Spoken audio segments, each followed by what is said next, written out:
దేవా, నీ తలంపులు నా పట్ల నెరవేర్చయ్యా, నీ ఆశయాలు నా పట్ల నెరవేర్చయ్యా, నీ చిత్తాన్ని చేసేవాడిగా నన్ను ఉండనీయ్యా అని అడగటం మనం నేర్చుకోవాలి. మన జీవితంలో కొన్ని చేదైన అనుభవాలు ఉంటాయి, అవి కూడా దేవుడు అనుమతించినవే.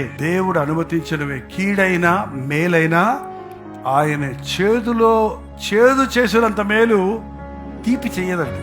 ఏంటంటే షుగర్ ఎక్కువ తిని షుగర్ పేషెంట్స్ అయ్యామని చెప్పుకునే వాళ్ళు ఉన్నారు, కానీ కాకరకాయలు ఎక్కువ తిని చేదు జబ్బు వచ్చిందని చెప్పేవాడు ఎవడన్నా ఉన్నాడా?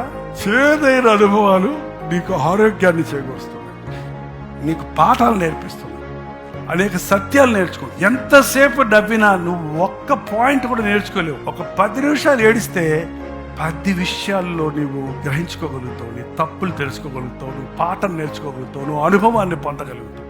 కాబట్టి దేవుడు మన జీవితాల్లో కొన్నిసార్లు ఆ దుఃఖాన్ని, ఆ శ్రమను, ఆ పోరాటాన్ని అనుమతిస్తాడు.